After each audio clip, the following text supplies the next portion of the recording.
a scent of emptiness is woven in the seams of your fancy dress. I wish for you a bit of happiness, a breath of air, a song to sing. Just sing it, say so long, goodbye forever. I heard it on the radio. It's pulling me up again, pulling me up again. Oh, oh, so long. A phrase of new beginnings, the dawning of another day. Taking you up again, taking you up again. Oh. Was this thing only revved to 4,000 RPMs? Yeah, it's a diesel, Mark. We're setting off in the all-new 2020 Ram EcoDiesel. We're in Duluth, and you promised you'd also take me on a fishing trip. Well, that's what I told our significant others, that me and Jack Twist were going to go up to the mountains on a fishing trip, and little did they know we're at an FCA retreat. Which is better than you being Big Spoon. It is. Jack Nasty. You didn't go up there to fish. So, the Ram is not the big story here, even though, everybody wants to make the Ram the big story. And what we have is their brand new engine design from Italy, their FCA division in Italy. It's exotic. It is exotic. This is their third generation diesel. And we had an opportunity to talk to the chief engineer about all the work that he's put in and his team. So let's take a look at that interview. Good morning. I'm Mauro Puglia. I'm Diesel Engine Chief Engineer at FCA. Great to meet you. Nice to meet you too. We are here at the Ram EcoDiesel launch. This is the third generation motor in this design, and this is kind of your baby. Yeah, we could call it this way. It's my baby, or baby, let's say, of the team I have the pleasure to work with. And how long was the development cycle? How long did it take you to develop this? Well, we can say around 4 or 5 years. 4 or 5 years. Okay. Wow, that's a long time. It's a long time, and it's a brand new engine. So we're not talking just a facelifting of the Generation 2. It is really a brand new engine. So in terms of so you have a lot of engine offerings for this truck. You have the V6, you have this now, and this is vastly, you mentioned this during the presentation that you didn't think you were going to be able to do this based on the NVH requirements, the fuel efficiency requirements. Yes. And why did you think that was going to be so difficult? Well, it was difficult for this reason, because we had to combine all the three goals, which in some cases are contradicting. We had to increase the torque of more than 14%, and the power too, 20 horsepower more. And doing that, we were requested to highly improve the fuel economy and NVH. NVH has to be better. So normally it's very difficult to combine a so huge performance increase to a strong fuel economy improvement. So this is the reason why we really had to optimize every single component, and we couldn't make, as I said before, if a Generation 2 facelifting. Really had to design 70-80% of all the components, of the engine components. From an engine design or a mechanical engineering design, what are the most contradictory parts of it? Because obviously you have to control emissions, you're increasing output. Well, I think that it's in general, we use as engineers the word trade-off. So trade-off between emission, fuel economy, and NVH means the best compromise, to find the best compromise in any component, and including the calibration, so hardware component and the calibration. I think that so there's no contradiction. Everything is the most difficult part of the story, to find a good compromise among the three requirements. You figure out a way to balance all the things out that you wanted to do. Yeah, it's a compromise. I mean that you could achieve maybe more torque with lower fuel, with worsening the fuel economy or worsening the NVH. No, we were able to to hit the best-in-class torque with excellent fuel economy, excellent improvement compared with the former generation, and also improve the NVH. This is what was really tough. Okay. Is there something very specific that you would point out that's interesting about this motor that you could tell somebody from a mechanical standpoint?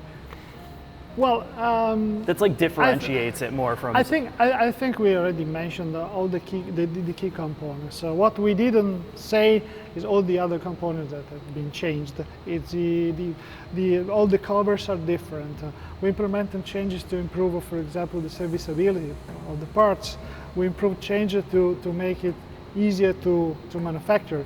All these changes are not mentioned, but they are in. But they're important. And they are important, and they are in. And serviceability, you mentioned that. Yeah. How much of a factor was that in terms of overall design? I mean, obviously you have to get it through the plant flow, you have to get it through the manufacturing process efficiently. Well, I remember that at the beginning of the project, we arranged the workshop with our service guys. We tore down an engine. They studied every single component. I thought about the generation 2 problems, or let's say opportunity of improvement based on the feedback received from the dealers. So we created a list of ideas, and we implemented all these ideas in this say the majority of these ideas in generation 3. So we tried really to cover parts of the aspects that are not mentioned, but they are important. So here's my takeaway with the Ram EcoDiesel. This engine fits the character of this truck better than any of the other power plants. And I mean, sure, that's my opinion, but here's why. It gets the best fuel economy, it tows the most, and it's entirely non-invasive. Yes, it's a little clattery, but unlike the gas engine, it's effortless in the way it accelerates.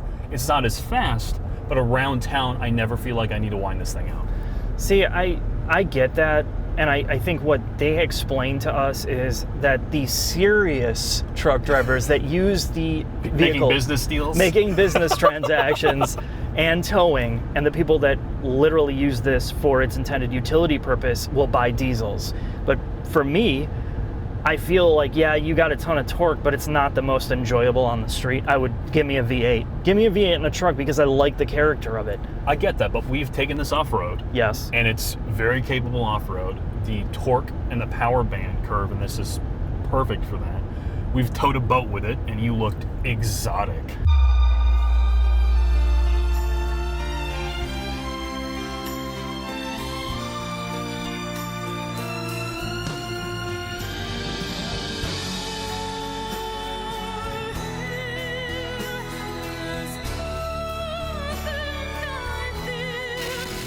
And we've now spent over 50 miles on the highway, and I've turned over almost 25 miles to the gallon.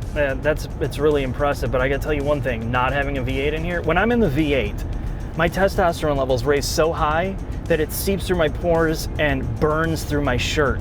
And I don't do that in here. I don't have that level of street credit.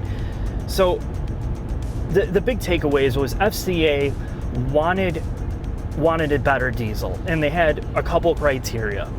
They wanted lower NVH, they wanted better fuel economy, and more torque. And they've achieved all that. And the chief engineer is like, well, that's kind of hard to do because there's so many trade-offs to doing that. You lower horsepower and torque because you have to get reduced emissions. So you got to deal with all this. So when we looked at the low pressure EGR, the new coatings on the piston rings, the new piston design, the piston pins, the new block, the new head. I mean, basically the engine is 80% new, and most of it was about friction reduction. Yeah, reducing parasitic losses. Yes, and with the transmission, it's really the same transmission reprogrammed for lower shift points, but all of these things they had to do, and this is kind of the future. So no matter which option you choose, you can have this diesel in any single Ram model coming up. So you can get in the Rebel, the Limited, whatever, the Tradesman. So that is a huge benefit. Now, we could argue all day what the best truck is, and I think trucks in America, truck brands and loyalty is a religion. People will get it, and they will say their truck's the best no matter what. Like if you're a Chevy guy or a Chevy boy, you get a Silverado, and even when Chevy denies your warranty at 60,000 impossible 0.1 miles, fails because you have a cylinder deactivation issue and your engine blew up, you'll still get another Silverado. And that's just how it is. No, if, So- if you're a Ford guy, you're a Ford guy. Right. If you're a Ram guy, you're a Ram guy. And if you like Chevys, you'll like Chevys. But there's so many good things with this Ram, and I'm not just saying it because we're on a press event. We just got out of the Levante and we got out of the Red Eye. Our big problem with both those is, The well, interior was garbage in well, both of those cars. the Levante, that wasn't garbage, but it wasn't indicative of the price point. It's not a $130,000 interior, but when you're in this truck, you're like, oh, FCA knows how to make an interior. This is really, I know, granted it's truckish because it's supposed to be, but just take a look at the finer details. The trim pieces along the center stack, the kind of brushed metal finish that goes into this pinstriping, the leather material with the stitching doesn't look generic. I mean, it's very machine done, but even the piping in the dash, the plastics, they don't look like, it doesn't look like every single piece somebody was like penny pinching, like, oh, Yeah, it's not a K-car yeah, interior. we got to cut costs everywhere. That wasn't the way this is. Now, there's some crap, like they talk about how, oh, it's an industry disruptor to have this like 50-inch plasma in your dash, and I think it's a disruptor of my attention on the road because there is so much here. It's ridiculous. But if you're somebody that doesn't mind it, you know, it is functional. If you're looking for a truck that is quiet, you can do your business deals. Yes. You like high-end interiors, and you want this like cocoon of silence, this is the best truck for you. It is, and there's a lot of aspects. Reliability Well, yeah. concerns aside. Well, yeah, we can't really address that at this point. But you have acoustic laminated front windshield, side glass in the front. You have independent rear suspension in the back with coil springs that are progressively sprung. So it rides well, unloaded and loaded. Yep. You have an air suspension option, which this has, which helps on the highway to lower itself for better aerodynamic, less drag. It helps you off-road, which we did. And surprisingly, it was super comfortable. Even when you did stupid things, like you shouldn't be going as fast as I you never were. drive like a chimpanzee. Yeah, we know that. This is the most refined truck experience I've ever had.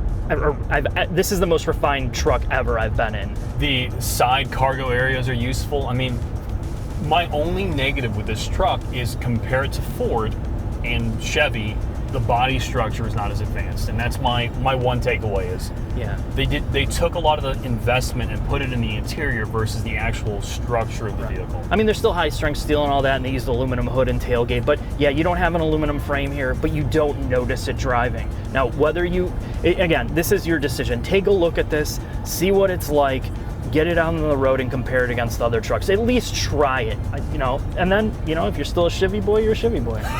I know you're a Chevy boy. I am. You like that Chevy Trax Redline Edition. Oh, that's what I'm buying right after this. I can't wait to get back in my tracks. Savage geese. What a waste of skin. Man, we gotta get rid of this guy. I'm gonna show you how, but first, let's tune this Subaru.